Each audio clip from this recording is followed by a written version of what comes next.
ഉച്ചയ്ക്ക് ഫുഡ് പുറത്തുനിന്ന് കഴിക്കാൻ തീരുമാനമായി. അപ്പോൾ എവിടെ കഴിക്കണമെന്നായി എല്ലാവർക്കും കൺഫ്യൂഷൻ. അപ്പോൾ കുറേ നേരത്തെ ആലോചനയ്ക്കും പ്ലാനിനും ശേഷം കടവന്തരയുള്ള നമ്മുടെ സോഷ്യൽ കിച്ചണിലേക്ക് വിട്ടു. സാധാരണ ഒരു റെസ്റ്റോറൻറ്റിലെ ആംബിയൻസ് അല്ല കേട്ടോ അവിടെ. അപ്പോൾ നമ്മൾ ക്യൂ നിൽക്കാതെ തന്നെ ഫുഡ് ഓർഡർ ചെയ്യാനും കഴിയും. കൗണ്ടറും കാര്യങ്ങളൊക്കെ കേട്ടോ. ഒരുപാട് മെനു ഉണ്ടായിരുന്നു. ആകെ കൺഫ്യൂഷനായി. അപ്പോൾ ഞങ്ങൾ നല്ല മൊരിഞ്ഞ പൊടി മസാല ദോശയും ഒരു വാട്ടർമെലൺ ജ്യൂസും പറഞ്ഞിട്ടോ. അതിൻ്റെ കൂടെ ഒരു ചട്നി ഉണ്ടായിരുന്നു മോനെ, നല്ല ടേസ്റ്റായിരുന്നു. ഉച്ചയ്ക്കാണോ നിങ്ങൾ മസാല ദോശ കഴിക്കണമെന്ന് തോന്നും, പക്ഷേ അതിൻ്റെ ടേസ്റ്റ് അപാരമായിരുന്നു. അപ്പോൾ ആ ദോശയിൽ നിന്ന് മൊരിഞ്ഞ ദോശയിൽ നിന്ന് ഒരു പീസ് കീറി ആ ചട്നിയും കൂട്ടി ഒരു പിടി അങ്ങ് പിടിച്ചു മോനെ. നല്ല വിശപ്പുണ്ടായിരുന്നു, നല്ല ടേസ്റ്റും ഉണ്ടായിരുന്നു. അത് പറഞ്ഞറിയിക്കാൻ പറ്റില്ല.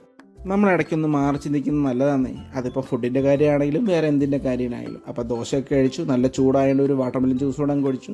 നമ്മുടെ കൈ കഴുകുന്നിടത്ത് ഒരു ലെറ്റേഴ്സ് എഴുതി വെച്ചിട്ടുണ്ട്, നല്ല രസമുണ്ടല്ലേ കാണാൻ. അപ്പം റെസ്റ്റോറൻറ്റ് അടിപൊളിയായിരുന്നു, ആംബിയൻസും കാര്യങ്ങളൊക്കെ അടിപൊളിയായിരുന്നു. അപ്പം നിങ്ങളുടെ ഫ്രണ്ട്സും അല്ലെങ്കിൽ കൊളീഗ്സും ഒക്കെ ആയിട്ടൊന്ന് പുറത്തൊക്കെ പോയി ഇടയ്ക്കൊന്ന് സമയം ചിലവഴിക്കുന്നത് എപ്പോഴും നല്ല കേട്ടോ. അപ്പം നാളെ കാണാം.